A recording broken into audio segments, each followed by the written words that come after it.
من يهده الله فلا مضل له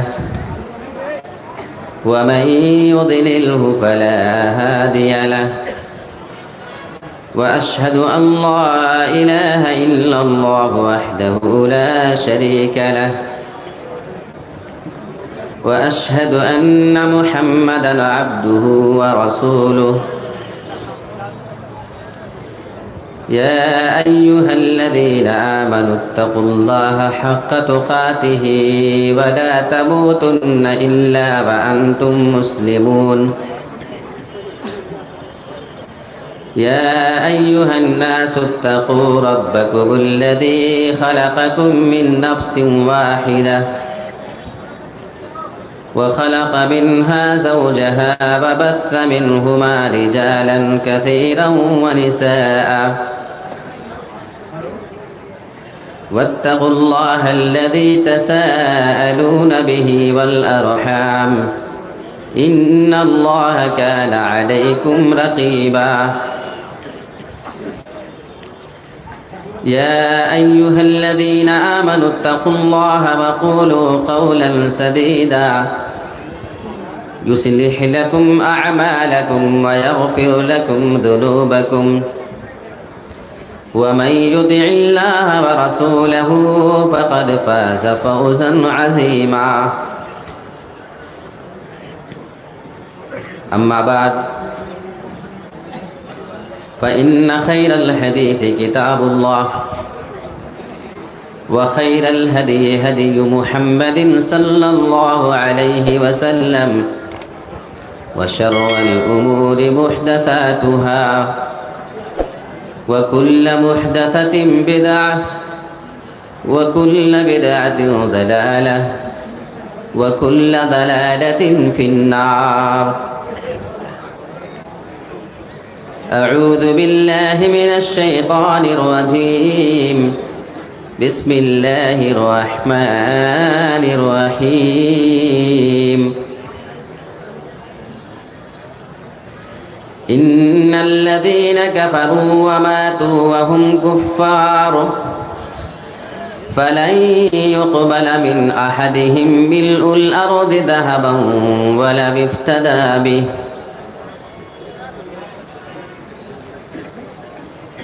محترم و موقر علماء کرام، برہیٹ اور اس کے قرب و جوار سے تشریف لائے ہوئے نہایت ہی محترم اور موقر سامعین کرام، آپ کے درمیان لگاتار یہ دوسری بار شریک ہونے کا موقع مجھے مل رہا ہے۔ ہمارے عزیز دوست محسن جاوید صاحب کے حکم سے میں آپ کے درمیان دوسری مرتبہ حاضر ہوں۔ میں ان کا شکر گزار ہوں، اسی طریقے سے اس جامعہ کے خازن جناب اعجاز انصاری صاحب اور اسی طریقے سے اس مدرسے کے سیکریٹری جناب پروفیسر ہاشم اختر صاحب اور جامعہ کے صدر جناب مجیب الرحمان صاحب اور ہمارے اور آپ کے ہر دل عزیز ہمارے شیخ الحدیث جناب عبد الرحمن فیضی صاحب، اسی طریقے سے ہمارے محترم علی مرتضیٰ فیضی صاحب، میں تمام احباب کا شکر گزار ہوں کہ آپ نے یہ عظیم الشان اجلاس کرانے میں بڑھ چڑھ کر کے حصہ لیا اور حتی المقدور اس کو کامیاب کرنے کی کوشش کی۔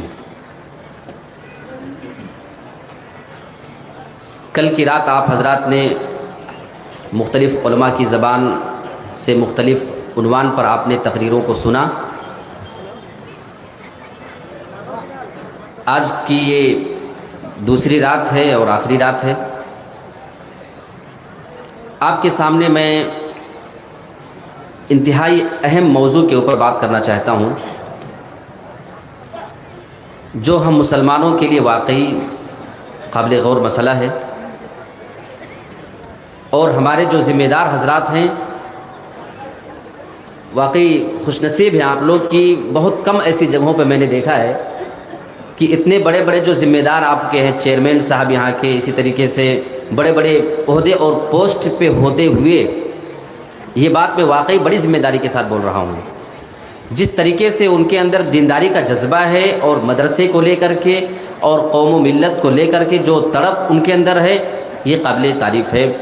یہ بات میں نے بہت قریب سے دیکھی، اس کے بعد میں بول رہا ہوں۔ آپ لوگ خوش نصیب ہیں کہ آپ ایسے لوگوں کے ہاتھوں میں ہیں۔ اللہ رب العالمین سے ہم دعا کرتے ہیں کہ پروردگار ان کا سایہ تو ہمارے اوپر قادر قائم رکھ، آمین۔ میں آپ کے سامنے لڑکیوں کے مرتد ہونے کے اسباب، اسی کے متعلق کچھ باتیں کرنے کی کوشش کروں گا۔ بڑا اہم موضوع ہے۔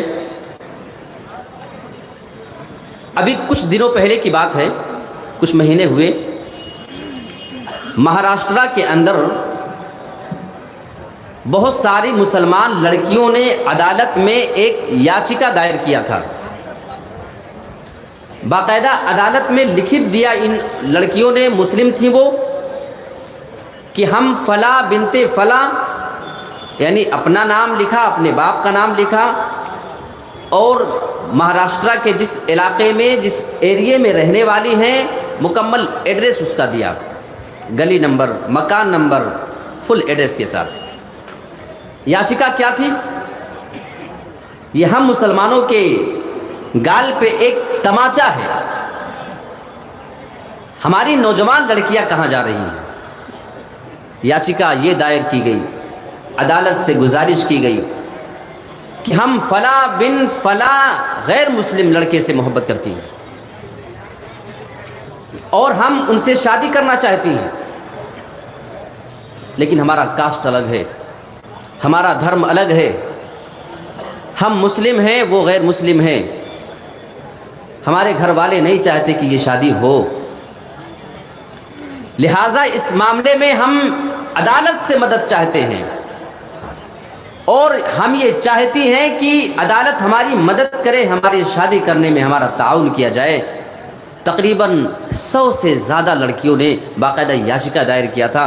کیا یہ مسئلہ ہم مسلمانوں کے لیے لمحہ فکریہ نہیں ہے؟ کیا مسلمانوں کے لیے واقعی یہ سنجیدگی کے ساتھ بیٹھ کر کے سوچنے کا مقام نہیں ہے؟ اس رپورٹ کو جب میں نے دیکھا تو میں نے اس پہ ایک کمنٹ کیا تھا، مجھے ابھی بھی وہ چیز یاد ہے۔ میں نے اس پہ لکھا تھا، جو رپورٹ میں نے دیکھی تھی عام طور پہ وہ لڑکیاں ایسی تھیں جو کسی اسکول میں، کالج میں، کسی یونیورسٹی میں وہ تعلیم حاصل کرنے والیاں تھیں، مکس ایجوکیشن سسٹم کے اندر ان کی تعلیم ہو رہی تھی۔ وہ ایک اہم کردار ہوتا ہے ہماری لڑکیوں کی بگاڑنے کا، اور اسی بنا پہ ضرورت محسوس ہوتی ہے آپ کے اس ادارے جیسے اداروں کی ضرورت ہے جہاں پہ ہر سال سینکڑوں لڑکیاں اللہ رب العالمین کا کلام پڑھتی ہیں، ہمارے رسول کا فرمان پڑھتی ہیں، اپنے سینے میں قرآن و حدیث بساتی ہیں اور جا کر کے پوری نسلوں کو تبدیل کرنے کا کام کرتی ہیں۔ آپ اس کو ہلکے میں نہ لیں۔ میں آپ کو ایک رپورٹ دیتا ہوں، یہ ایک رپورٹ ہوگی، دوسری رپورٹ بڑی تعجب والی بات ہے۔ یہ رپورٹ ہے سن 2009 کی، بات ہے پونا میں ایک مسجد ہے، مکہ مسجد، آپ معلوم کر لیں۔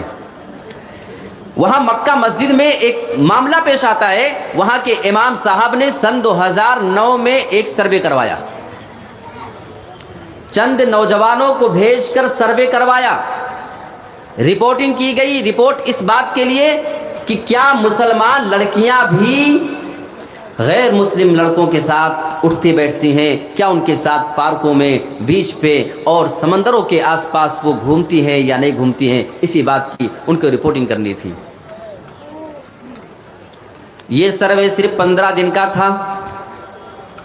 جن نوجوانوں کو اس کام پہ لگایا گیا تھا وہ نوجوان 15 دنوں تک گھوم گھوم کر کے پارکوں کا سارا منظر وہ کیمرے میں ریکارڈ کر رہے تھے، وہ سمندر کے کنارے اور پہاڑ کے کنارے اور ہوٹلوں کے تمام چیزوں کا وہ فوٹو نکال رہے تھے، ویڈیو بنا رہے تھے، تصویر لے رہے ہیں۔ 15 دن کے بعد وہ نوجوان جو رپورٹ لا کر کے پیش کرتے ہیں وہ واقعی تعجب والی بات ہے۔ تقریباً 250 ایسی مسلمان لڑکیاں اس میں پائی گئی تھیں جو غیر مسلموں کے ساتھ کسی پارک کے اندر گھوما کرتی ہیں، کسی پارک کے اندر ان کے ساتھ باہوں میں باہیں ڈال کر کے وہ پھرا کرتی ہیں۔ کوئی کسی کے ساتھ پہاڑی علاقے کا سیر و تفریح کر رہی ہے، اسکول جانے کے بہانے کوئی اپنی سہیلی سے ملنے جانے کے بہانے کسی سے سمندر کے پاس وہ ملنے جا رہی ہے، کوئی کسی کے ساتھ ہوٹل میں کھاتے پیتے ملی۔ میرے پیارے ساتھیو 250 ایسے مسلمان لڑکیاں ملی، صرف 15 دن کی رپورٹ تھی۔ لہٰذا کمیٹی والوں نے سارے مسلمانوں کی آنکھیں کھولنے کے لیے ایک پلان کر لیا۔ جتنی بھی تصویریں ان کو ملی تھی ساری تصویروں کو انہوں نے البم کی شکل میں نکالا اور جمعہ کی نماز کے بعد ان ساری تصویروں کو لوگوں کے درمیان تقسیم کروا دیا گیا۔ اب لوگ تصویر دیکھ رہے ہیں، ارے یہ تو فلاں نمازی صاحب کی لڑکی ہے، یہ تو فلاں حاجی صاحب کی لڑکی ہے، یہ تو اس بندے کی لڑکی بھی ہے جو ہمارے درمیان ہمارے سماج میں سب سے زیادہ نیک مانا جاتا ہے، جس کی کبھی تہجد کی نماز نہیں چھوٹا کرتی ہے، آج اس کی لڑکی بھی غیر مسلم لڑکے کے ساتھ باہوں میں باہیں ڈال کر کے گھوم رہی ہے۔ میرے پیارے ساتھیوں، اس واقعے کے ذریعے میں آپ کو یہ بتانا چاہتا ہوں، اگر آپ خود نیک ہیں، آپ اپنی جوان لڑکیوں کے بارے میں بے فکر نہ رہیں، آپ ان کے بارے میں مطمئن نہ ہو جائیں کہ اگر ہم نیک ہیں تو ہماری لڑکیاں بھی سیف ہیں اور ان کے ساتھ کسی غلط طریقے کا کوئی معاملہ نہیں ہو سکتا ہے۔ یہ واقعی تعجب والی رپورٹ ہے، 250 لڑکیاں پکڑی گئیں۔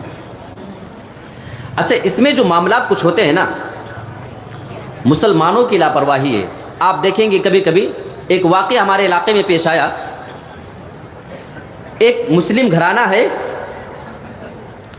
وہ اپنی لڑکیوں کو کام کرنے کے لیے غیر مسلموں کے ساتھ لیبر مزدوری کے لیے بھیجا کرتے تھے، جیسے کچھ مستری مزدور گھر جو بناتے ہیں نا، ان کے ساتھ کام کرنے کے لیے اس کے پاس بھیجا کرتے تھے۔ وہاں پہ کئی غیر مسلم لڑکے اور آدمی وہاں پہ کام کرتے تھے۔ یہ بندہ اپنی خوبصورت نوجوان لڑکی کو، یہ چشمدید گواہ ہوئی اس واقعے کا، میں آنکھوں دیکھی بات بتا رہا ہوں، لڑکی بڑی خوبصورت تھی، تھوڑی غریبی تھی، لیکن غریبی کا یہ مطلب نہیں کہ آپ اپنی جوان بیٹی کو میدان میں اتار دیں اور اس کی روزی روٹی سے آپ اپنا گھر چلانے کی کوشش کریں۔ میرے پیارے ساتھیوں، مسلمان وہ ہوتا ہے جو پیٹ پہ پتھر باندھنا تو گوارا کر لیتا ہے، لیکن اپنی بہن بیٹیوں کی عزت نیلام ہوتے ہوئے نہیں دیکھ سکتا ہے۔ کئی مہینے تک یہ معاملہ چلتا رہا، وہ ان لوگوں کے ساتھ کام کرتے رہی، برابر وہ ان کے ساتھ کام کر رہی ہے۔ آخر دھیرے دھیرے ایک نوجوان وہیں میں کام کرنے والا آدمی تھا، اس سے اس کو محبت ہو جاتی ہے۔ تھوڑے دنوں کے بعد یہ لڑکی اس سے شادی کی پلاننگ بھی کر لیتی ہے اور اپنے گھر بار کو چھوڑ کر کے، اپنے ماں باپ کو چھوڑ کر اس کے ساتھ جا کر کے وہ کورٹ میرج کر لیتی ہے، اس سے شادی کر لیا کرتی ہے۔ اور وہ لڑکا برادری کا ہندو تھا اور یہ مسلمان لڑکی تھی۔ اب اس سے زیادہ تعجب والی بات میں آگے بتانے جا رہا ہوں۔ اے مسلمانوں، واقعی ہماری غیرت کہاں جا چکی ہے، ہماری شریعت ہمیں کیا حکم دیتی ہے اور آج ہمارا مزاج کیا بن چکا ہے۔ اب آؤ، سب سے پہلے میں نبی کی ایک حدیث پیش کرتا ہوں، اس کے بعد پھر اس واقعے پہ آتا ہوں۔ اللہ کے نبی جناب محمد رسول اللہ نے ارشاد فرمایا ہے، من بدل دینہ فاقتلوہ۔ اے مسلمانوں، اگر کوئی بھی اپنا دین بدل دے، وہ کسی بھی دوسرے دھرم کے اندر چلا جائے، تو ہماری شریعت اسلام کا یہ حکم ہے، اللہ کا یہ آرڈر ہے اور رسول کا یہ فیصلہ ہے کہ اس آدمی کو پھر قتل کر دیا جائے۔ اگر اسلامی حکومت ہے تو اس کو قتل کر دیا جائے، زندہ رہنے کا اختیار اس کو نہیں۔ لیکن اگر ہم ہندوستان کے اندر ہیں، ہم اس کو یہ سزا تو نہیں دے سکتے ہیں، لیکن میرے پیارے ساتھیوں، پوری زندگی کے لیے ہم اس سے اپنا رشتہ ناتا تو توڑ سکتے ہیں، اتنا تو بنتا ہے۔ لیکن ہوا کیا اس کا بالکل الٹا۔ آج بھی اس کے ماں باپ زندہ ہیں، میں آج کی بات کر رہا ہوں، آج بھی وہ لڑکی اپنے سسرال میں جو غیر مسلم بن چکی ہے، جس کی پیشانی کبھی رب کے سامنے جھکا کرتی تھی، آج وہ بتوں اور مورتیوں کے سامنے سجدے کرنے پہ مجبور ہے۔ جو کبھی قرآن کی تلاوت کیا کرتی تھی، آج وہ اپنی زبان سے روزانہ صبح اور شام شرک کے الفاظ ادا کیا کرتی ہے۔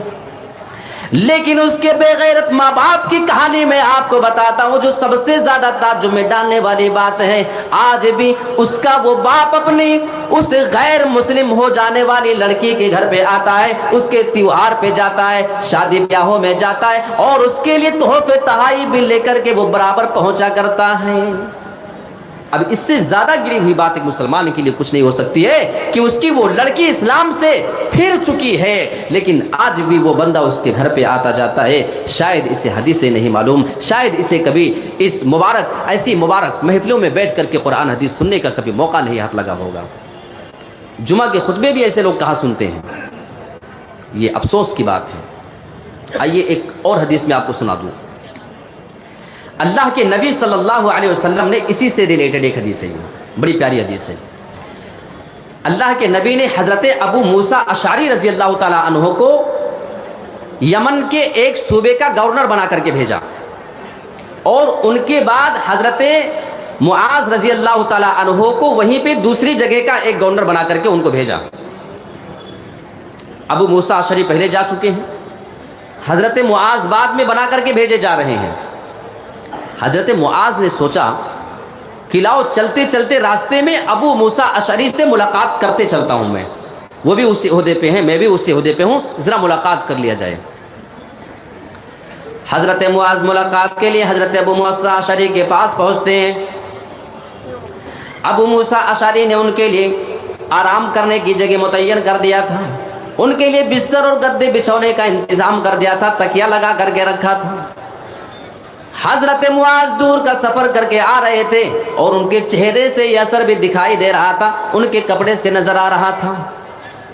بھئی آج کل ہم لوگ اے سی کا سفر کر کے آتے ہیں اور پہنچتے ہیں تو سب سے پہلا سوال یہ ہوتا ہے کہ ہمارے ٹھہرنے کا انتظام کسی اچھی جگہ ہے یا نہیں ہے۔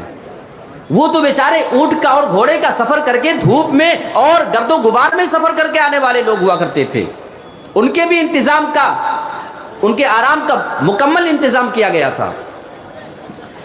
حضرت ابو موسیٰ اشعری ان سے کہتے ہیں، اے میرے بھائی معاذ، میں نے تمہارے لیے آرام کرنے کی جگہ بنا دی ہے، آؤ تم اپنی سواری سے نیچے اتر جاؤ، چلو آرام کر لو، تم کافی تھکے ہوئے معلوم ہو رہے ہو۔ حضرت معاذ کی نظر تھوڑی دیر میں ایک آدمی پہ پڑتی ہے جس کو وہاں پہ کھمبے کے ساتھ باندھا گیا تھا۔ حضرت معاذ سوال کرتے ہیں، اے ابو موسیٰ اشعری، میں بعد میں اپنی سواری سے اتروں گا، پہلے آپ مجھے یہ جواب دیں کہ یہ کون آدمی ہے جو اس طریقے سے باندھا گیا ہے، اس کا جرم کیا ہے؟ حضرت ابو موسیٰ اشعری بتاتے ہیں، یہ ایسا آدمی ہے جو پہلے یہودی تھا، بعد میں اسلام قبول کرتا ہے، مسلمان ہو گیا، اور پھر مسلمان ہونے کے بعد پھر سے وہ مرتد ہو گیا، اور پھر سے وہ یہودی بن چکا ہے، اسی جرم کی وجہ سے ہم نے اس کو کھمبے کے ساتھ باندھا ہے۔ ٹھیک ہے، تمہیں جواب مل چکا۔ ابو موسیٰ نے کہا، اے معاذ چلو آرام کر لو۔ حضرت معاذ کے الفاظ سنو، میں ایسے بے غیرت ماں باپ کو یہ پیغام دینا چاہتا ہوں، آج آپ بھی اپنے مرتد ہونے والی بیٹیوں کے گھر پہ جاتے ہو، آج بھی ان کو اپنا بیٹی تسلیم کرتے ہو، آج بھی تمہارے دل میں ان کے لیے محبت پیدا ہے۔ حضرت معاذ کے الفاظ سنو، اللہ کی قسم میں اس وقت تک اپنی سواری سے نیچے نہیں اتر سکتا ہوں، اس وقت تک نہیں اتروں گا جب تک کہ اس آدمی کے بارے میں قتل کا فیصلہ نہ ہو جائے، جب تک اس کی گردن مار نہ دی جائے گی، اس وقت تک میں اپنی سواری سے نیچے نہیں اترنے والا ہوں۔ یہی اللہ کا حکم ہے، یہی رسول اللہ کا آرڈر ہے کہ اگر کوئی بندہ اپنے اسلام سے پھر جایا کرے تو تم اس کی گردن اڑا دیا کرو۔ ابو موسیٰ اشعری کو اسی ٹائم پہ اس کے بارے میں فیصلہ کرنا پڑا، اور اس آدمی کی جب گردن ماری گئی، اس کو قتل کیا گیا، تب اپنی سواری سے اترتے ہیں۔ یہ ہوتی ہے ایمانی غیرت۔ میرے پیارے ساتھیوں، ہمیں صحابہ سے سیکھنے کی ضرورت ہے۔ صحابہ سے ہمیں بہت ساری چیزیں سیکھنا چاہیے۔ ہمیں دین کے معاملے میں، دنیا کے معاملے میں، لوگوں کے معاملات کے بارے میں، دین کے اوپر عمل کیسے کیا جائے، ہمیں سیکھنا ہے تو ہم صحابہ کرام سے سیکھ سکتے ہیں۔ اچھا، اب آئیے میں اس پہلو پہ چلتا ہوں کہ ہماری نوجوان لڑکیوں کے بگڑنے کے ریزن ہے کیا، اسباب کیا ہیں؟ بھائی کیوں ہماری لڑکیاں اتنی بگڑ رہی ہیں؟ آئیے ایک طرف سے ترتیب وار میں آپ کے سامنے بات رکھتا ہوں۔ سب سے پہلی وجہ یہ آپ کا جو مدرسہ ہے، میں نے بہت قریب سے اس کو گھوم کر کے دیکھا ہے کئی بار۔ واقعی تعجب ہوا، اس قدر ایسا جامعہ جو اتنی نسلوں کو سنوار رہا ہے، یہ لڑکیاں جو پڑھ کر کے نکلیں گی، کل ان کی ہونے والی کوکھ سے اگر انشاءاللہ اولاد ہوگی، ہم دعا کرتے ہیں کہ اللہ رب العالمین اس کے ذریعے ہمارے اسلام کی مدد فرمائے گا اور یہ اسلام کا شمع دن بدن یہ روشن ہوتے چلا جائے گا۔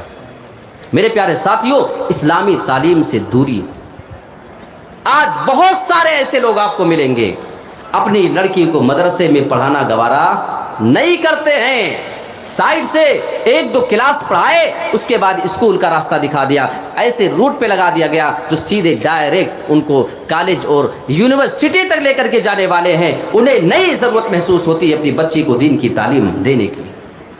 یہ سب سے پہلی وجہ ہے۔ لڑکیوں کو اتنا معلوم تو ہے کہ میرا نام عائشہ ہے، میرا نام ام حبیبہ ہے، حفصہ ہے، ان کو نام تو پتہ ہے، نام تو ہے، وہ موریثی طور پہ مسلمان تو ہیں، لیکن اسلام ہے کیا چیز، حقیقت میں اس کا ان کو کوئی آئیڈیا نہیں ہوتا ہے۔ ایمان کی ویلیو کیا ہے اس کے بارے میں انہیں کچھ نہیں معلوم ہوتا ہے۔ یہ چیز وہ سیکھیں گی کب؟ جب آپ انہیں قرآن اور حدیث کی تعلیم دیں۔ آئیے سورہ آل عمران آیت نمبر 91 اٹھا کر دیکھتے ہیں۔ ہمارے ایمان کی ویلیو آپ جاننا چاہتے ہو؟ اللہ اکبر، اس آیت کے ذریعے بہت کچھ معلوم ہوتا ہے۔ ان الذين كفروا وماتوا وهم كفار، بے شک جن لوگوں نے اللہ کے ساتھ کفر کیا، جو اللہ کا انکار کر چکے اور اسی کفر کی حالت میں ان کا انتقال ہو گیا، اللہ رب العالمین ایسے لوگوں کے بارے میں بیان فرماتا ہے فَلَن يُقْبَلَ مِنْ أَحَدِهِمْ مِلْءُ الْأَرْضِ ذَهَبًا وَلَوِ افْتَدَىٰ بِهِ، ایسے کافر جو کفر کی حالت میں مر جائیں، انہیں اسلام نصیب نہ ہو، اگر یہ سارے لوگ اللہ رب العالمین کے پاس آئیں، پوری زمین کے برابر سونا خرچہ کرنا چاہیں، پوری زمین کے برابر وہ چاندی دینا چاہیں، ہیرے جواہرات دینا چاہیں، اللہ بیان فرماتا ہے فَلَن يُقْبَلْ، ان کی جانب سے یہ تمام پوری زمین کے برابر وہ سونے کو ہرگز قبول نہیں کیا جائے گا۔ عربی گرامر کے اعتبار سے لفظ لن کا اللہ نے استعمال کیا، جو انگلش میں معنی دیتا ہے نیور، ہرگز نہیں، کسی قیمت پر نہیں، اس کو قبول کیا ہی نہیں جا سکتا ہے۔ کب؟ اگر ان کا انتقال ہو جائے کفر کی حالت میں، تب۔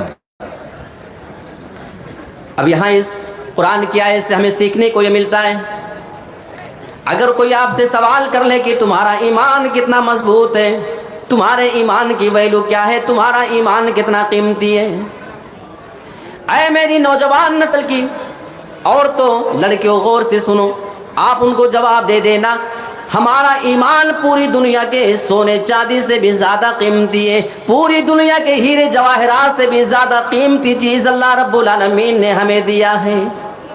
آئیے ایک حدیث بھی دیکھ لیتے ہیں۔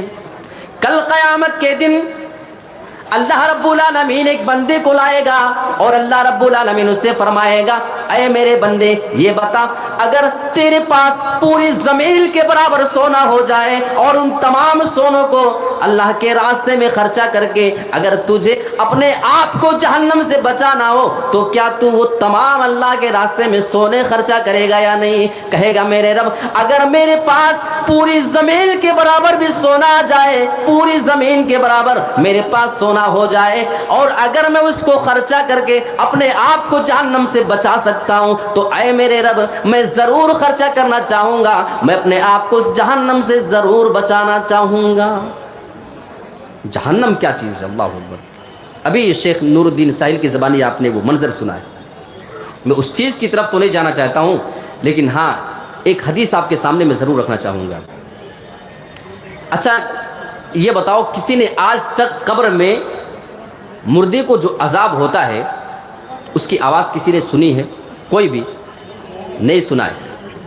کیوں کسی نے نہیں سنا ہے؟ وجہ کیا ہے؟ آئیے حدیث دیکھ لیتے ہیں۔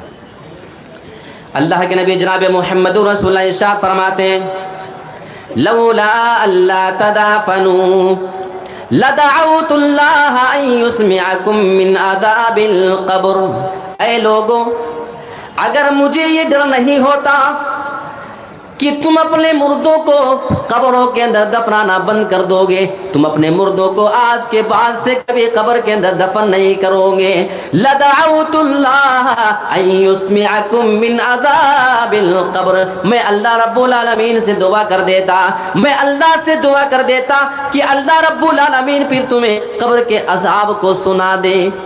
اور سارے عذاب نہیں بلکہ آپ پر بھی گرامر معلوم کریں، بڑے بڑے علماء کی ٹیم موجود ہے، اللہ کے نبی نے بیان فرمایا من عذاب القبر، قبر کے تمہیں بعض عذاب اللہ سنا دیتا، تھوڑے سے عذاب کو سنا دیتا۔ اور ایسے ہی لفظ من اللہ رب العالمین قرآن مجید کے اندر بھی اسی کا استعمال ایک جگہ کرتے ہوئے فرماتا ہے لن تنالوا البر حتى تنفقوا مما تحبون، اے لوگو تم ہرگز نیکی کو نہیں پہنچ سکتے ہو جب تک کہ تم اللہ کے راستے میں اس چیز کو خرچہ نہ کر دو، مما تحبون، جو چیز تمہیں زیادہ محبوب ہے۔ کچھ لوگ اس کا مطلب سمجھتے ہیں کہ انہیں اللہ کے راستے میں اپنی تمام محبوب چیز خرچہ کرنا ہے، ساری چیز نہیں کرنا ہے۔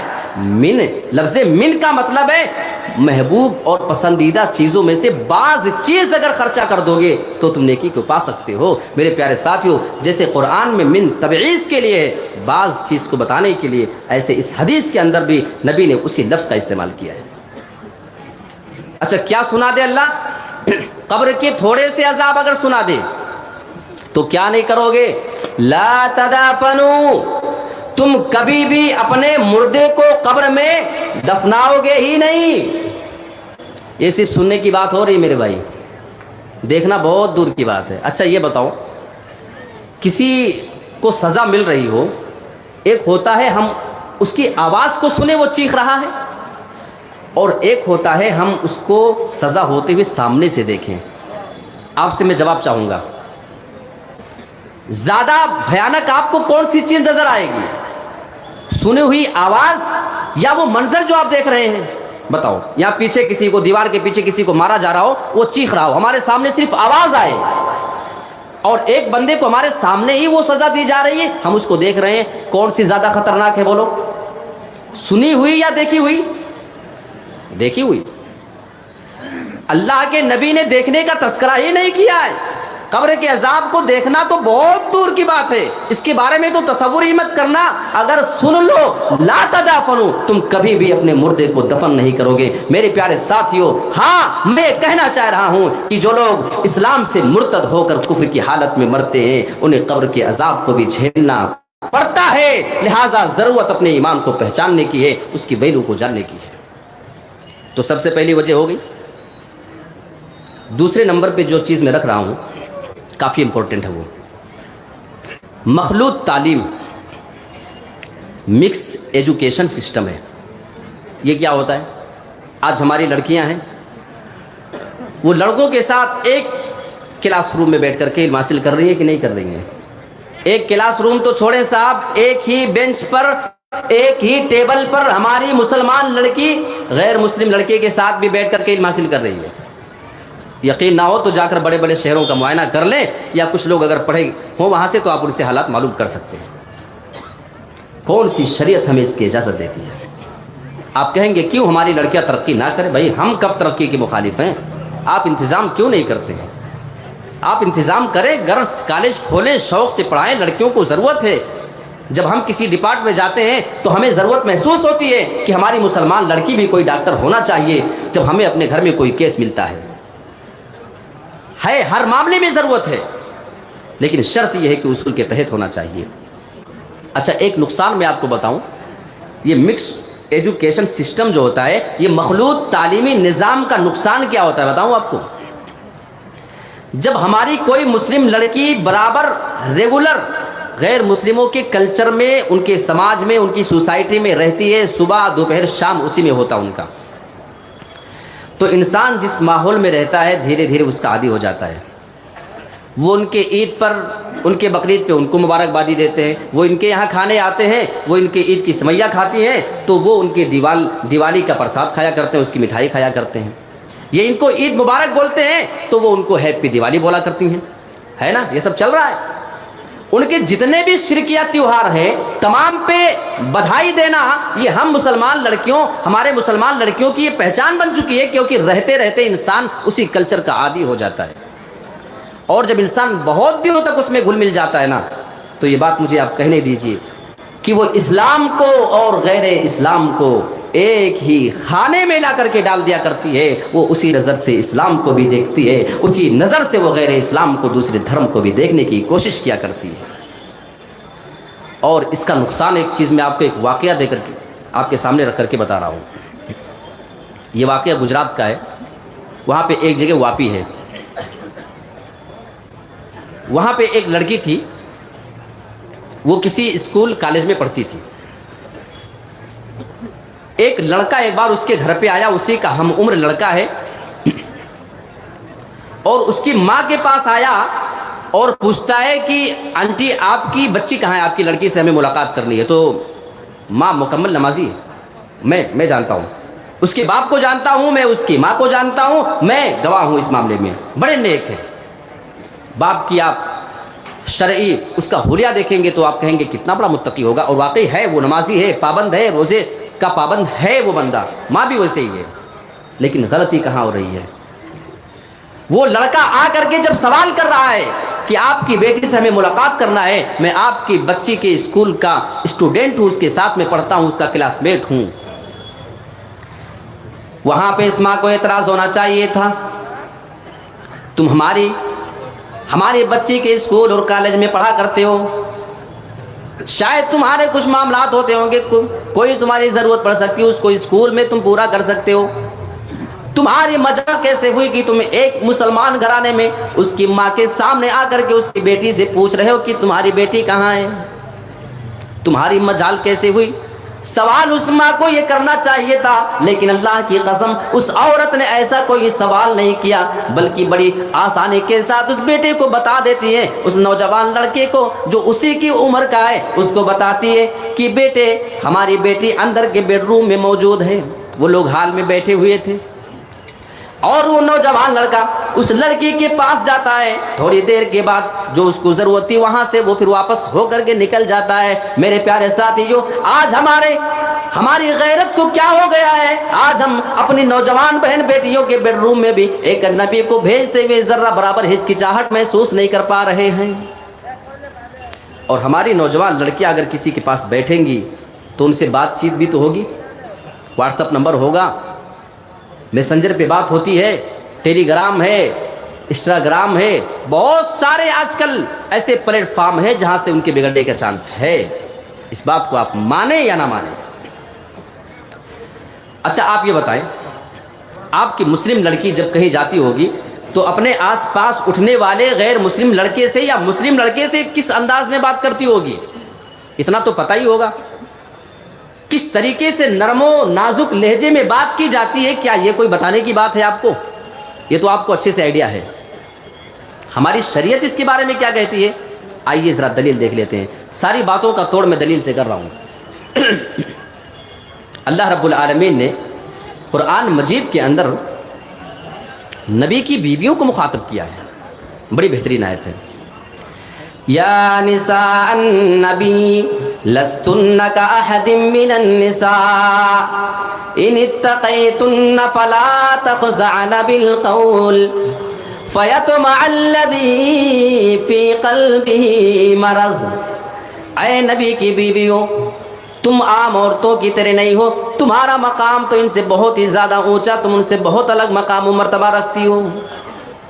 یہاں پہ اللہ اپنے نبی کی بیویوں کو کیا کہنا چاہ رہا ہے؟ اللہ رب العالمین ان کو ایک قیمتی پیغام دینا چاہتا ہے۔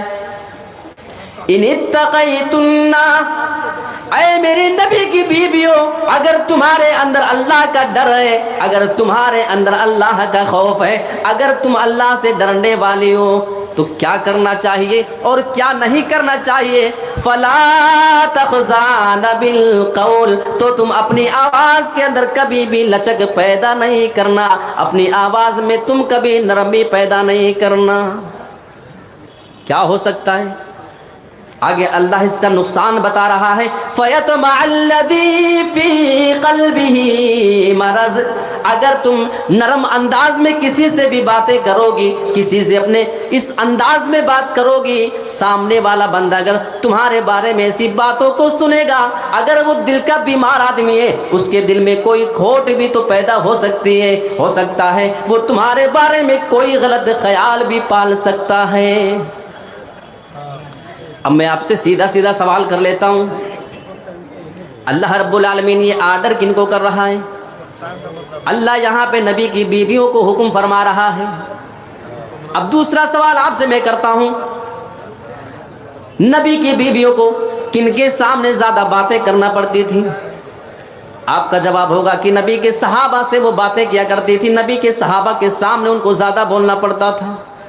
اچھا، نبی کے صحابہ کو چھوڑ دے، اس کے بعد تابعی، اور ان دونوں زمانے کے بارے میں اللہ کے نبی نے فرمایا کہ سب سے بہترین میرا زمانہ ہے، اس کے بعد پھر وہ بہترین زمانہ ہوگا جو اس کے بعد ہوگا۔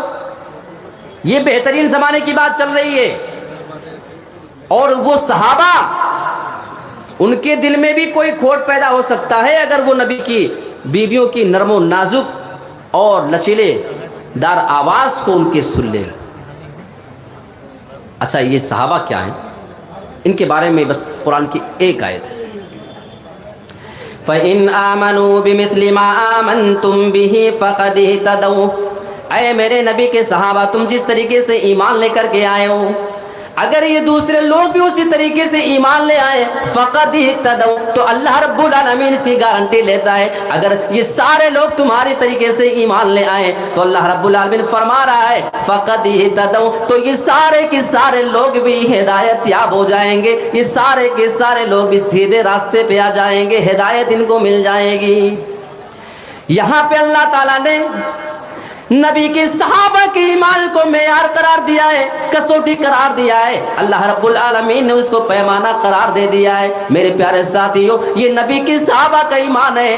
آپ نبی کے صحابہ کے ایمان کو سمجھ چکے ہو تو آپ ذرا سنو، فَيَطْمَعَ الَّذِي فِي قَلْبِهِ مَرَضٌ، اے نبی کی بیویوں، ہے میرے نبی کے صحابہ بہت زیادہ نیک، یہ ساری باتیں اپنی جگہ ہیں، لیکن اگر ان کے سامنے بھی تم نرم انداز میں باتیں کرو گی تو ہو سکتا ہے انسان ہونے کی حیثیت سے کل بنی آدم خطاء، ہر انسان تو خطا کار ہے، ہر انسان گنہگار ہے۔ اس انسان ہونے کی وجہ سے، بشر ہونے کی وجہ سے نبی کے صحابہ کے دل میں بھی تمہارے بارے میں کوئی خیال آ سکتا ہے، لہٰذا فلا تخضعن بالقول، تم اپنی آواز کے اندر لچک پیدا نہیں کر سکتی ہو۔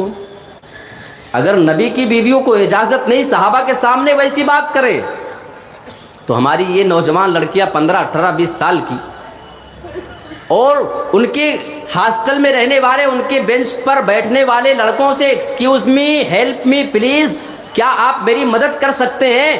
کیا میں آپ کے پاس آ سکتی ہوں؟ کیا آپ ہماری مدد کر سکتے ہو؟ یہ جملے بولنے کی اجازت ان کو کس نے دیا ہے؟ بس اسی کا جواب مجھے آپ سے چاہیے۔ اور اگر یہ چیز جائز نہیں ہے تو رب کعبہ کی قسم ہمیں اس پہلو پہ غور کرنے کی ضرورت ہے۔ آپ کہیں گے کیوں، اس کا نقصان کیا ہو سکتا ہے، کیا حرج ہے؟ لوگ یہی سوال کرتے ہیں، پرابلم کیا ہے اس میں مولانا؟ اگر ایسا ہم کریں، ہماری بچی کسی کے ساتھ اٹھے بیٹھے، زمانہ ہے، زمانے کے حساب سے چلنا پڑتا ہے، فرق کیا پڑے گا؟ آئیے ایک حدیث دیکھ لیتا ہوں، میں اپنی جانب سے کچھ نہیں بولوں گا، آپ الزام میرے اوپر نہیں رکھ سکتے، بس ایک حدیث دیکھ لیتے ہیں۔ ایما امرأة اذا استعترت فمرت بالمجلس فهي كذا وكذا یعنی زانیہ۔ اللہ کے نبی جناب محمد رسول اللہ نے ارشاد فرمایا ہے، اگر کوئی بھی عورت خوشبو حاصل کر لے، خوشبو لگانا الگ، خوشبو حاصل کرنا دوسری بات۔ ایک ہوتا ہے ہم عطر نکال کے لگائیں، یہ ہے خوشبو لگانا۔ ایک ہوتا ہے کریم پاؤڈر، کوئی ایسی چیز لگاؤ اس سے خوشبو مل جائے، حاصل ہو گئی، لگایا نہیں الگ سے وہ پرفیوم وہ عطر کا استعمال نہیں، بس ایسے خوشبو حاصل ہو جائے۔ ایما امرأۃ اذا استعطرت، خوشبو حاصل کر لے، اس کو حاصل ہو جائے، اس کے بعد کیا ہو؟ فمرت بالمجلس، اگر وہ خوشبو حاصل کرنے کے بعد مردوں کی مجلس سے صرف گزر جائے، کسی کو دیکھے نہیں، کسی سے بات نہ کرے، وہ کسی مجلس میں بیٹھے نہیں، چلی جائے، گزر جائے، اللہ کے نبی بیان فرماتے ہیں فہی کذا و کذا، نبی کی نظر میں وہ عورت وہ ایسی ہے، یعنی زانیتن، یعنی وہ عورت زانیہ ہے، وہ عورت بد کردار ہے، وہ عورت ہمارے نبی کی نظر میں بد چلن ہے، زانیہ ہے، وہ بدکار عورت ہے۔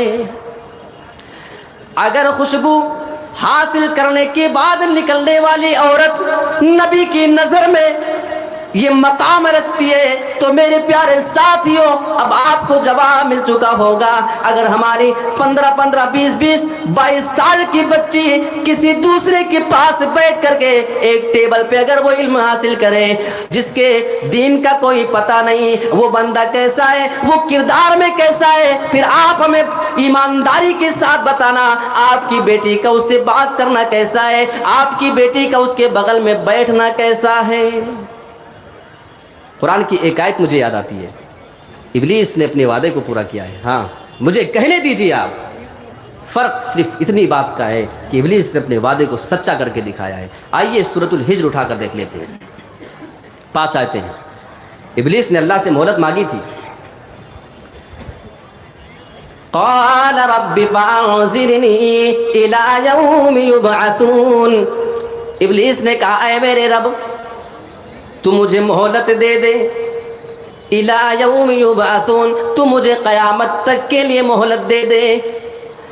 قال فإنك من المنذرین، اللہ بیان فرماتا ہے جیسے ابلیس نے رب سے مہلت مانگی، اللہ کہتا ہے جا میں نے تجھے مہلت دے دیا، الی یوم الوقت المعلوم، اے ابلیس جا میں تجھے قیامت تک کے لیے مہلت دیتا ہوں، تیری مرضی جو کام تو کرنا چاہے کر لینا، میں نے تجھے قیامت تک کے لیے مہلت دے دیا ہے۔ اب آگے کے الفاظ دیکھیں، قال رب بما اغویتنی، اے میرے رب تو نے مجھے گمراہ کیا ہے، یہ جو آج میں سیدھے راستے سے بھٹک چکا ہوں، آج جو میں جنت سے نکالا جا رہا ہوں، میں ہمیشہ کے لیے جہنمی بن چکا ہوں، بما اغویتنی، اس کی وجہ یہ ہے کہ تو نے مجھے گمراہ کر دیا ہے۔ اللہ کی قسم ہمارے رب پہ یہ ابلیس اتنی بڑی تہمت لگا کے آیا ہے، رب کو کتنا ناراض کیا ہوگا اس مردود نے، کہتا اللہ تو نے مجھے گمراہ کیا ہے۔ مردود گمراہ خود ہو رہا ہے، الزام ہمارے رب پہ ڈال رہا ہے، اور ہم بیچارے مسلمان ہم اس ابلیس کی باتوں میں آتے ہیں، ہم اس کے اس چیلے چپاٹوں کی باتوں میں آتے ہیں جو ہمارے رب کو گالیاں دے کر کے آیا ہے۔ یہ گالی نہیں تو اور کیا ہے، اللہ تو نے مجھے گمراہ کر دیا ہے۔ کیا ہمارا ایمان گوارا کرتا ہے؟ سوچ کے ذرا بتانا کہ ہم اس ابلیس کی بات کو اگر ہم مانتے ہیں تو کیا ہمارا دل گوارا کرتا ہے اس چیز کے لیے؟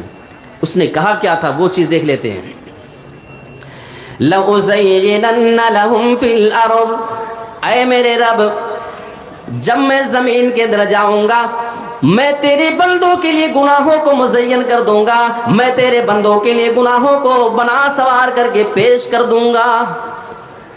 ابلیس نے گناہوں کو بنایا ہے، سنوار دیا۔ ہماری لڑکی کا اس لڑکے کے بغل میں بیٹھنا حرام ہے، لیکن ابلیس نے اس کو ہماری نظر میں اتنا بہترین بنا دیا ہے کہ ہمیں اس میں کوئی حرج نظر نہیں آتا ہے، اور لوگ یہ کہہ کے اس بات کو ٹھکرا دیا کرتے ہیں کہ یہ تو مولوی لوگوں کی اپنی باتیں ہیں۔ میں نے کتنی ماؤں کو اپنے کان سے یہ کہتے ہوئے سنا ہے، یا کتنے لوگوں کی رپورٹ ہمارے پاس آئی ہے کہ جب ان کی بچی کسی اسکول میں، کالج میں، یونیورسٹی میں دھڑلے کے ساتھ جایا کرتی تھی، وہ بغیر کسی پابندی کے کسی غیر مسلم کے ساتھ بھی گھوما پھرا کرتی تھی، لوگ سمجھاتے تھے، ان کی بات سمجھ میں نہیں آتی تھی، ان کی بچی جب فرار ہوتی ہے تو آج ان کو کہنے پہ یہ حالات مجبور کرتے ہیں کہ اس میں غلطی میری ہے، کاش میں نے عالموں کی بات کو سن لیا ہوتا، اس سے پہلے کہ کوئی ایسا معاملہ پیش آئے اپنے آپ کو سنوارنے کی ضرورت ہے۔ تو مخلوط تعلیم ایک اہم ریزن ہوا۔ ابھی 3 چیز بیان کر پایا ہوں اور میرے پاس وقت بہت زیادہ ہے نہیں، 4تھی چیز پہ آتا ہوں، یہ نوجوان حضرات آپ کے لیے ہے، یہ آپ کے لیے، جی حالانکہ تعلق رکھتا ہے آپ کی بہن بیٹیوں سے، لیکن ہے آپ کے لیے۔ بہت سارے بیچارے ہمارے مسلمان جو نوجوان لڑکے ہوتے ہیں، ان کی دوستی کسی غیر مسلم سے اچھی خاصی ہوتی ہے، بھائی رہے، ہمیں اس میں اعتراض نہیں، لیکن آپ کی دوستی اتنی گہری ہو جائے کہ وہ لڑکا آپ کے گھر میں انٹری کر سکتا ہو، وہ لڑکا آپ کے کچن میں، آپ کے بیڈ روم میں، آپ کے ہال میں بھی آ سکتا ہو، آپ کی بہن بیٹی لیٹی ہوئی ہو اس کے پاس بھی وہ انٹری کر سکتا ہو. ایسی پہچان کی، ایسی دوستی کی اجازت ہماری شریعت نہیں دیتی ہے. کبھی کبھی سنا گیا کہ آپ کے برہیٹ کا رہنے والا لڑکا ہے، وہ ذرا ممبئی ہے، بنگلور کماتا ہے، دلی چلا گیا ہے، اور اس کی جوان بہن کو کہیں شاپنگ کے لیے جانا ہے مارکیٹ میں. گھر میں بائک تو ہے لیکن اس کو لے کے جانے کے لیے کوئی نہیں ہے. وہ نوجوان کی کال آتی ہے، کہاں معلوم ہے؟ اپنے غیر مسلم دوست کے پاس. بھائی ذرا میری بہن کو گھر سے اٹھاؤ، بائک پہ بٹھاؤ اور جا کر کے شاپنگ کرا کے ذرا گھر پہ لا کے چھوڑ دینا. یہ ہو رہا ہے، یہ ہو رہا ہے. اس میں غلطی کس کی ہے؟ یہ وہ نوجوان جو اپنی نوجوان بہن بیٹیوں کو غیر مسلموں کے حوالے کر رہے ہیں. نتیجے سامنے یہ آتے ہیں کہ دھیرے دھیرے یہ آنے جانے سے بات محبت میں تبدیل ہو جاتی ہے، اور پھر وہ بہروپیہ ان کو جھانسے دیتا ہے، شادی کا جھانسا دلا کر کے، زندگی بھر خوش رکھنے کا جھانسا دلا کر کے پھر ان کے ساتھ کیا کیا برتاؤ ہوتا ہے، کیسے وہ اسلام کو چھوڑنے پر مجبور ہو جاتی ہیں. سارے حالات آپ کو معلوم ہیں. تو نمبر 4 ہوا. نمبر 5 پہ کچھ لوگ بیچارے لالچ میں آ کر کے اپنے اسلام سے پھر جاتے ہیں. کہیں پہ کسی کو آپ دیکھیں گے پورا کا پورا گھرانہ ہی غیر مسلم بن گیا، کیونکہ ان کو لالچ دیا گیا ہے. لالچ میں آ کر کے وہ اسلام کو چھوڑ رہے ہیں. تو یہ ایک وجہ ہوتی ہے. کبھی کبھی ایک اور چیز بتاؤں، خارجی کمیٹی کا دباؤ. جہاں مسلمان کچھ کمزور ہوتے ہیں تو باہر کے سنگٹھن کا اور کمیٹی کا دباؤ پڑتا ہے، اس کی وجہ سے بیچارے اپنے اسلام کو ہی چھوڑ بیٹھتے ہیں. تو ایک بات میں آپ کو واضح کر دینا چاہتا ہوں، اگر آپ کو یہ لگتا ہے کہ آپ اسلام پہ عمل کرو گے اور آپ کے قدموں کے نیچے پھول بچھائے جائیں گے تو معاف کیجئے، یہ وہ راستہ نہیں ہے. یہ وہ راستہ ہے. ہمارے نبی جناب محمد رسول اللہ جب اسلام کی جانب لوگوں کو بلانا شروع کر دیتے ہیں، وہ سارے مکہ کے کافر جو اللہ کے نبی سے بہت ہی زیادہ محبت کرتے تھے، آپ کو بہت ہی زیادہ محبوب رکھا کرتے تھے، جیسے آپ اسلام کی تبلیغ لوگوں کے سامنے کرنا شروع کرتے ہیں، اچانک سے سارے لوگ آپ کے پھر دشمن ہو جاتے ہیں. اللہ کی قسم ہمارے نبی کی کسی سے بھی کوئی خاندانی دشمنی نہ تھے، کسی سے کوئی ذاتی دشمنی کسی آدمی سے نہیں تھی، نہ تو آپ کی ذات سے کوئی کسی کو معاملہ تھا. لیکن اسلام لانے کی وجہ سے، اسلام کی دعوت دینے کی وجہ سے پورا کا پورا عرب آپ کا پھر دشمن بن جایا کرتا ہے. پھر آپ کو اس طریقے سے پریشان اور ٹارچر کیا جاتا ہے. اللہ کے نبی مکہ میں چھپ کر کے بھی نماز پڑھا کرتے، کوئی آپ کے پیچھے آتا ہے اور وہ اونٹ کی اوجڑی نبی کے پیٹھ پر ڈال کر کے چلا جاتا ہے. کبھی آپ کھڑے ہیں تو آپ کے گردن میں لا کے رسی یا چادر ڈال کے اس کو زور سے کوئی کھینچ رہا ہے. کبھی یہ ہو رہا ہے، کبھی اس طریقے سے آپ کو سزا دی جا رہی ہے، کبھی آپ کو پریشان کرنے کا الگ الگ طریقہ اختیار کیا جا رہا ہے. کبھی کبھی تو مکہ کے یہی کافر جب اللہ کے نبی جناب محمد رسول اللہ اپنے بچوں کے ساتھ اپنے گھر میں سوئے رہا کرتے تھے، یہ رات ہی میں آپ کے دروازے پہ کانٹے بچھا کر کے چلے جاتے تھے. جب صبح کو محمد رسول اللہ کے چھوٹے چھوٹے بچے نکلیں گے، ان کے پیر میں کانٹا چبھے گا، پھر ہمیں اچھا لگے گا. میرے پیارے ساتھیوں، نبی کے سامنے بھی کانٹے ڈالے گئے، نبی کی زندگی کو بھی اجیرن کرنے کی کوشش کی گئی. کبھی آپ کے گھر میں کھانا بن کے رکھا ہے، لوگ آپ کے گھر میں باہر سے گندگی ڈال کر کے پھینک کر کے چلے جایا کرتے تھے. کبھی آپ کے کھانے میں بھی گندگی اور کوڑا ڈالا جا رہا ہے، کبھی آپ کے گھر کے سامنے کانٹے بچھائے جا رہے ہیں، لیکن پھر بھی نبی اس کام سے باز نہیں آ رہے ہیں، کیونکہ اللہ کے نبی کو اپنا مقصد معلوم تھا. مکہ والے سارا طریقہ اختیار کر کے جب ہار مان جاتے ہیں اور ان کو یہ یقین ہو چکا کہ محمد تو اپنے اس کام سے پھر باز آنے والے نہیں، کیا کیا جائے، ہم پریشان ہو چکے ہیں. آخر ایک بڑے لیول کی ایک میٹنگ بلائی جاتی ہے، دارالندوہ کے اندر ایک میٹنگ رکھی جاتی ہے. وہ بڑی اہم میٹنگ تھی، وہاں پہ بڑے بڑے قریش کے سردار کو صرف بلایا گیا تھا، بڑے امپورٹنٹ لوگ تھے. ایک آدمی اس میں آتا ہے، وہ بڑا بزرگ آدمی نظر آ رہا تھا، بالکل داڑھی رکھے ہوئے ہے. لوگوں نے سوال کیا کہ تم کون ہو اور کہاں سے آئے ہوئے ہو؟ تو اس نے بتایا کہ میں نجد سے آیا ہوا ہوں. وہ نجدی آدمی اپنے آپ کو جو بتا رہا تھا. اچھا، اس کو لوگوں نے اس میٹنگ میں شامل کر لیا کہ شاید ہمارے مطلب کی کوئی بات یہ کر جائے اور اچھا مشورہ دے دے، سمجھدار آدمی معلوم ہوتا ہے. میٹنگ شروع ہوتی ہے کہ محمد کے ساتھ کیا کیا جائے. اسلام تو دن بدن پھیلتے جا رہا ہے. کسی نے مشورہ دے دیا محمد رسول اللہ کو مکہ سے نکال کر کے بھگا دیا جائے، مکہ کے اندر اسلام نہیں پھیلے گا. لیکن بات یہ آتی ہے کہ مکہ سے ان کو نکال دیا جائے تو یہ جہاں جائیں گے وہاں پر اسلام کو پھیلائیں گے، اس سے کوئی ہمیں مسئلہ حل ہوتے ہوئے نظر نہیں آ رہا ہے.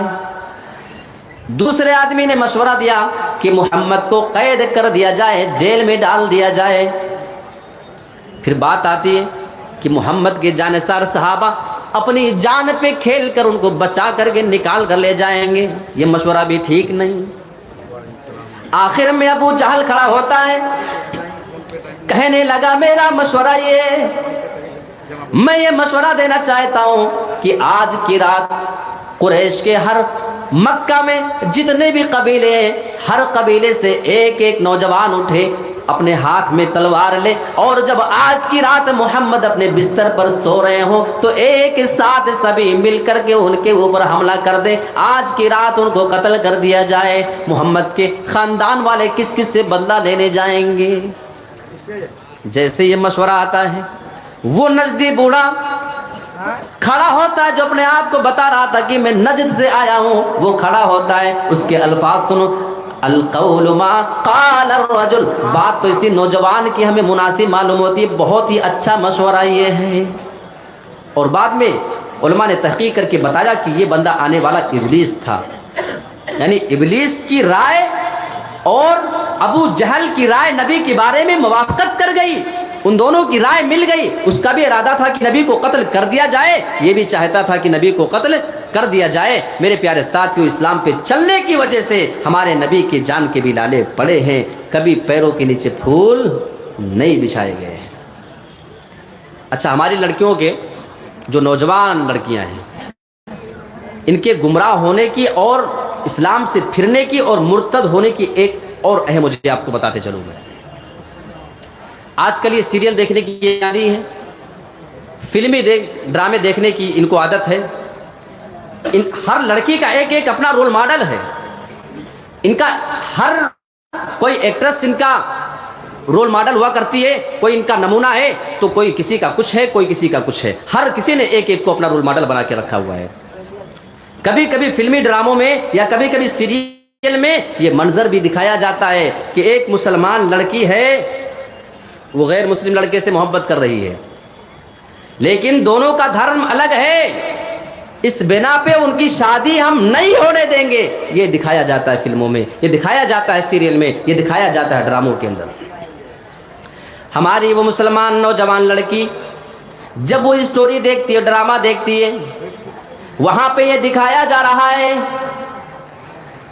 ایک مسلم لڑکی کسی غیر مسلم لڑکے سے محبت کر رہی ہے، لیکن اس کی شادی دھرم کے الگ ہونے کی بنا پہ لوگ کرنے نہیں دے رہے ہیں.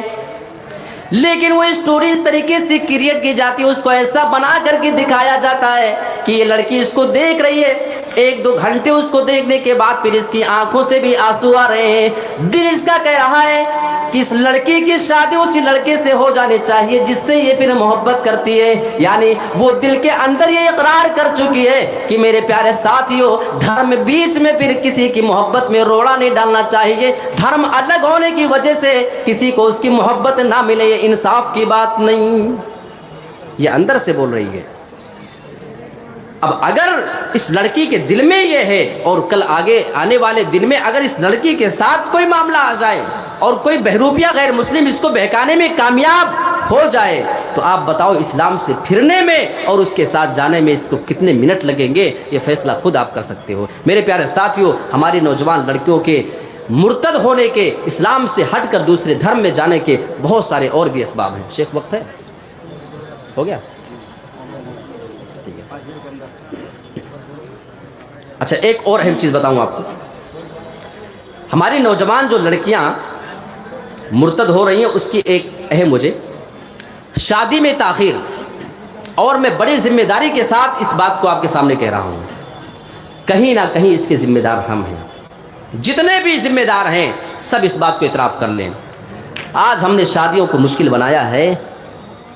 ایک غریب باپ کی 5 لڑکیاں ہیں، 2-3 لڑکیاں جوان ہو چکی ہیں، بالغ ہو چکی ہیں، ان کی شادی کی عمر ہو چکی ہے، لیکن ابھی بڑی بچی کی شادی نہیں ہو پا رہی ہے کیونکہ سماج نے اس شادی کو بہت مہنگا بنا دیا ہے۔